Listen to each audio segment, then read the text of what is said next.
अस्सलाम वालेकुम जी, कैसे हैं आप सब लोग? उम्मीद है खैरियत से होंगे। 17 और 18 अप्रैल का ये व्लॉग है। 17 अप्रैल को जुमेरात को फैसलाबाद में स्ट्राइक थी। गज़ा के लिए एहतजाज किया जा रहा था, तो सारी मार्केट्स जो थी ना वो बंद थी।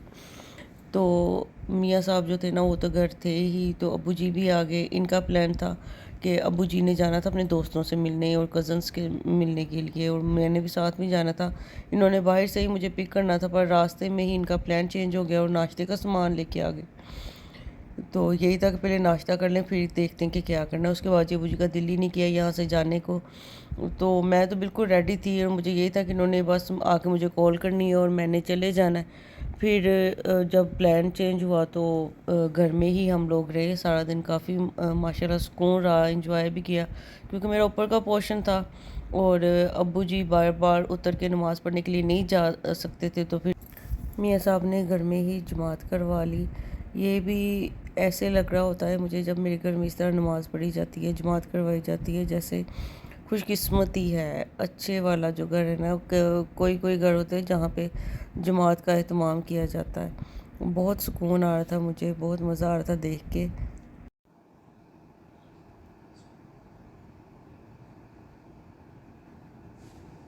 अल्लाहु अकबर।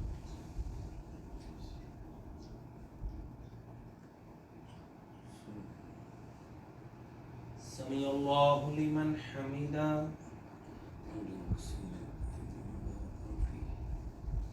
अल्लाहु अकबर। घर में बुज़ुर्गों का होना, मेहमान का आना तो बाइस रहमत होता ही होता है। पर जब अब्बू जी मेरे घर में आते हैं ना, और कुछ देर के लिए भी आए, तो मुझे ऐसे लग रहा होता है कि जब ये जाते हैं ना तो हमारी सारी लड़ाइयाँ, टेंशनें, परेशानियाँ वो सारी जो है ना वो ख़त्म होगी। मेहमानों के लिए ये कहा जाता है कि अगर आपके घर में तंग दस्ती है या फिर नाचाकी है, कुछ भी है, तो आप किसी को भी अपने घर में मेहमान बुला लें। और ये अब्बू जी को ही कोई वाइब्स आ रही थी कि उनका दिल ही नहीं किया कहीं भी जाने को। हालांकि प्लान्स हमारे बहुत ज़्यादा थे। इवन के नाश्ते का भी मेरा कोई इंतज़ाम नहीं था क्योंकि मैं रेडी थी जाने के लिए। तो हमने कहा कि चलें भाई नाश्ता कर लेते, तो वो तक जाने के लिए रेडी नहीं हुए। नाश्ता हमारा हो गया। फिर दोपहर को लंच के टाइम अब्बू जी को भूख नहीं लगी हुई थी। फिर भी मैंने कुछ तो बनाना था, तो उन्होंने तो कहा था कि दाल बना लो साथ में रोटी बना लो, पर मुझे ये मुनासिब नहीं लगा। मेरा दिल यही कर रहा होता है कि मैं एहतमाम करूं, पर अचानक ही ये सब कुछ था, तो बस मैंने जी मटन कढ़ाई बनाई और साथ में चिकन जो सप्रोसा का पड़ा हुआ था वो फ्राई कर लिया, सैलड बनाई, रायता बनाया, और ये जी हमारा हो गया लंच, जो कि तकरीबन 4 बजे हमने किया क्योंकि लेट नाश्ता थोड़ा सा किया था, तो अब्बू जी को तलब नहीं थी अभी लंच की। कह रहे थे कि बस अभी रहने दो, बैठे रहें। पर बुज़ुर्ग बंदे हैं, उनका अगर टाइम पे खाना ना मिले तो फिर जो है ना वो हाल ख़राब होना शुरू हो जाता है। मगरिब से ज़रा पहले अबू जी गए हैं, उन्होंने कहा था कि जाके वहाँ उन्होंने अपनी मस्जिद में नमाज़ पढ़नी है। तो फिर मियाँ साहब उनको छोड़ने चले गए। ये सूट सिलाई होके आया हुआ था मेरी सिस्टर का, तो वो फिर मैं देखने लग गई। आसफ़ा नबील का ये सूट था और इसकी लेंथ जो थी ना वो तकरीबन 38 बन रही थी और लेंथ हमें चाहिए थी 44।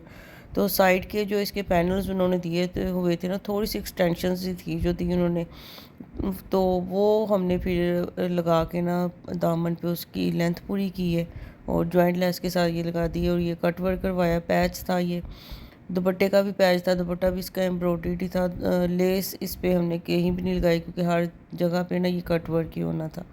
तो दुपट्टे पे भी सिर्फ एम्ब्रॉयडरी थी हर तरफ, उसके साथ जो लेस थी ना वो लगवानी मुझे नहीं सही लगी, तो इस पे सिर्फ हमने ना फेसिंग ही करवाई है शमूज़ की, और वो भी सेम कलर की।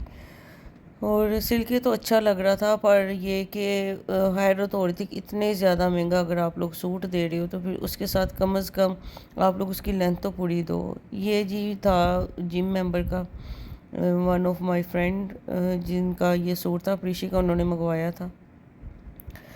ये मुझे भी बहुत पसंद था, मतलब कि मैंने ही उसको रेकमेंड किया था कि ये मंगवा लो क्योंकि हज पे जाने वाली थी और आना जाना भी होना था। तो सूट की अगर बात की जाए ना तो 7500 में ही सूट आया था, और ये उतना ही वैसा ही कपड़ा है जो कि 15,000 में दे रहे हैं। वैसी ही इसकी एम्ब्रॉयडरी है, वैसा ही इसका पैटर्न, हर चीज़ को मतलब ये कम्पीट करता है। पर ये सिर्फ ये है कि ये लोकल ब्रांड है और उसी हिसाब से इन लोगों ने अपने प्राइस जो है ना वो मुनासिब रखे हुए हैं, और जो लग्जरी लोन में दे रहे हैं ना वो भी सेम ही ये चीज़ होगी।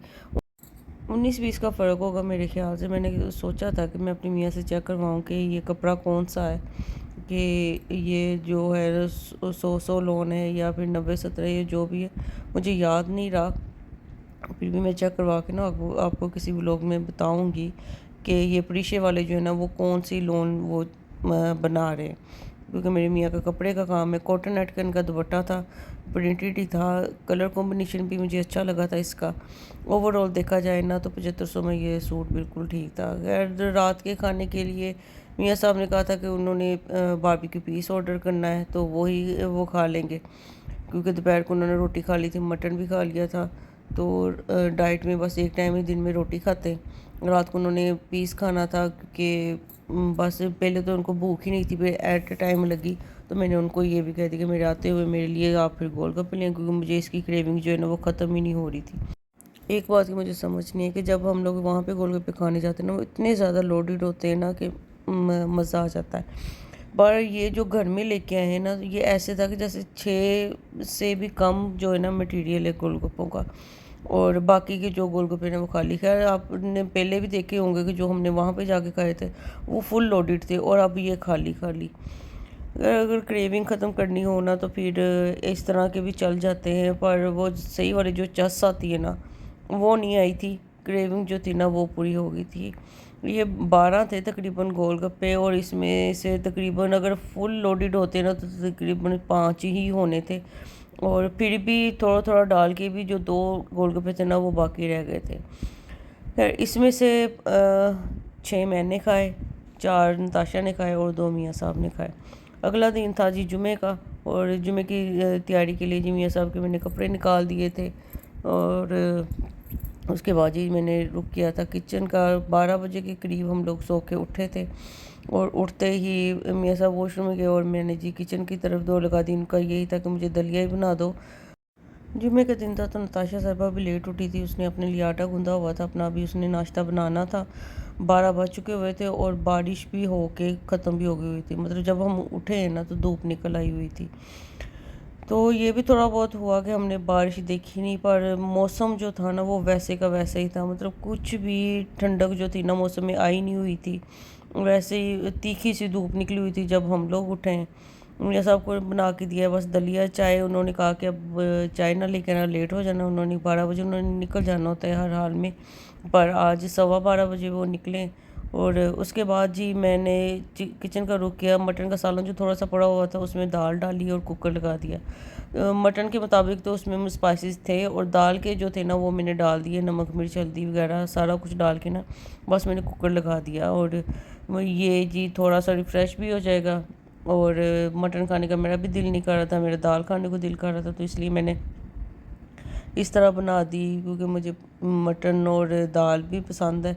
बस जी इसको कुकर लगाया। अगर तो आप लोग चाहे तो इसको प्याज का या लहसुन अदरक हरी मिर्चों का तड़का भी लगा सकते हैं, और चाहे तो ऐसे भी खा सकते हैं, क्योंकि मसाला तो फुल भुना हुआ है, और बस दाल जैसे मसाले वाली बनाते हैं ना उस तरह ये बन जाती है। बाकी आप लोगों पे डिपेंड करता है कि किस तरह की दाल आप खाना चाहते हैं, दाल गोश्त वाली या फिर तड़के वाली। मेरा तड़के वाली दाल खाने का बिल्कुल भी दिल नहीं कर रहा था, दाल गोश्त खाने का दिल कर रहा था, तो ये वही थी। उसके बाद जी दाल को खाया मैंने रोटी के साथ, और फिर जी मैं रेडी हो गई हाजियों से मिलने के लिए। मेरे जेठ का बेटा जो था ना वो उम्रा करके आया था अपनी बेगम के साथ, तकरीबन 1 सवा माह के बाद वो अपने वापस आए थे, तो उनसे मिलने जाना था। फिर जी हम लोग निकल गए। स्वीट पैलेस ओपन हुआ था इधर जीसी यूनिवर्सिटी वाले रोड पे, पर जब हम लोग गए ना तो इनकी शोशा तो काफ़ी अच्छी थी। मैंने सुना भी था कि इनकी बेकरी जो है ना वो बहुत अच्छी है। केक लेके जाने का हमारा इरादा था, तो हम लोग केक कॉर्नर पे ही गए, और काफ़ी जो था ना हमने सोच समझ के ना वहाँ से केक लिया। और ये भी कि वहाँ पे डेट भी अपडेटेड थी कि कब तक ये जो है ना एक्सपायरी डेट इनकी केक की है। खैर हमने पाइनएप्पल केक लिया, पर बाद में हमें पता चला कि वो एक्सपायर हो चुका था या फिर ख़राब केक था। लोटस केक स्लाइस हमने लिया था, वो तो मज़े का था, पर जो केक हम लोग वहाँ पे लेके गए ना, उसने हमें शर्मिंदा ही करवाया है, क्योंकि वहाँ से हम लोग आगे हुए थे। तो बाद रास्ते में ही फ़ोन आया कि चाचू आपने केक कहाँ से लिया, तो हमने जगह का बताया, पर उन्होंने हमें बताया नहीं। फिर बाद में मुझे पता चला कि केक जो था ना वो ख़राब था, और इन लोगों ने हमें बिल्कुल फ्रेश केक कह के दिया था।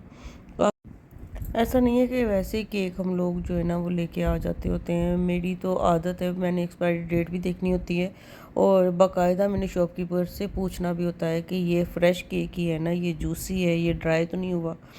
तो ये सब कुछ मेरी आदत है, मैंने पूछना ही होता है। फिर भी ये लोग जो है ना अपना प्रोडक्ट तो निकाल देते हैं कि चलें जी, किसी तरीके से निकल जाने। ये नहीं देखते कि अगले बंदे को किसी के घर में अगर वो लेके जा रहा है, घर में भी खाना है, तो उसको कितनी शर्मिंदगी का सामना करना होगा। न्यू बेकरी बनी है ये वाली, और जितना वैसे इनको अच्छा काम करना चाहिए था ना, उतना ही उन्होंने बिगाड़ लिया हमारे साथ। अब हम लोग तो नहीं, मेरे ख्याल से वहाँ से केक लेने लगे कभी भी। मुझे भाई की तरफ ड्रॉप करके मियाँ साहब भाई को लेके चले गए थे नमाज़ पढ़ने असर की। और भाभी जो थी ना वो पानी वगैरह का इंतज़ाम करने लगी थी, चाय वगैरह का। तो वापस जब आए तो फिर हम सब लोग बैठे, पहले हम लोगों ने चाय पी है। मेरी एक नंद भी आ गई थी, काफ़ी गपशप जो है ना वो होती रही है, बहुत मज़ा आ रहा था वहाँ पे। फिर दूसरी नंद भी आ गई, उनकी तो भाई का घर था, और माशाल्लाह से उम्रा करके आए हुए थे, तो हर किसी का यही दिल होता है कि वहाँ की बातें करें, वहाँ का सुने, उनका एक्सपीरियंस किस तरह का रहा। फिर जी मगरिब की और इशा की नमाज़ भी ऐसे ही पढ़ने चले गए। उसके बाद हम लोग तो निकलने लगे थे, क्योंकि हमें बिल्कुल भी भूख नहीं थी, पर ज़बरदस्ती रोक लिया गया। थोड़ा थोड़ा सा हम दोनों ने खाना चखा और हम लोग आ गए। और जब हम लोग वहाँ से निकल आए ना, उसके बाद ही केक का सीन हुआ, वो भी अचानक जब फ़ोन आया। पर उन्होंने हमें कहा नहीं कि केक ख़राब निकले, खुद ही जाके तो चेंज करके तो आगे। पर जो डिसअपॉइंटमेंट हुई ना, वो बस बयान नहीं कर सकती। मुझे फिर से ये वीडियो में देख के ना वो दुख जो था ना मेरा, वो जाग गया है। वहाँ रास्ते में वापस आते हुए फ्रूट लिए थे, क्योंकि ख़त्म हो गए हुए थे, और डेली बेसिस पे सैलड में यूज़ होते हैं, और नाश्ते में भी यूज़ होते हैं जब मियाँ साहब ने अपना दलिया खाना होता है। तो इसलिए रात को ही हम लोग आते हुए ये लेके आए। 12 बजे के करीब हम लोग तकरीबन घर पहुँचे हैं। घर आके मियाँ साहब ने अपनी जो वितर वो अक्सर घर में पढ़ रहे होते हैं, तो उन्होंने अपनी नमाज़ पूरी की है घर आके, और उसके बाद उन्होंने मूवी लगा दी। उनकी दो जो मूवीज़ थी ना वो अधूरी अभी पड़ी हुई थी। एक तो सिकंदर जो मूवी थी सलमान खान की, वो देख रहे थे। और इतनी कोई बोंगी तरीन मूवी है ना कि मैं सोच रही थी कि पता नहीं किसने बना दी, कि अगर उसकी बीवी मर गई है तो उसके ऑर्गन्स जो उसने डोनेट किए थे, अब जो विलन है वो कह रहा है कि मैंने उसको ख़त्म कर देना, और उसको बचाने के लिए जिस सलमान खान ने सारी जद्दोजहद की है। ये वाली जो बस इसकी जी मूवी थी, और कुछ भी इसमें था नहीं, इतनी कोई ख़ास स्टोरी। दूसरी मूवी जो थी वो थी जी मेरे हस्बैंड की वाइफ, और उसमें भी वही समझ लें कि घिसी पिटी जो थी ना, कि पहले जी बीवी तलाक ले लेती है, फिर वापस आती है झूठ बोल के कि मेमोरी चली गई है, इसको डॉक्टर ने कहना है कि कोई इसको शौक नहीं देना, कोई इसको सदमा नहीं देना। ये सारा सीन जो था ना इस तरह का दूसरी मूवी में था।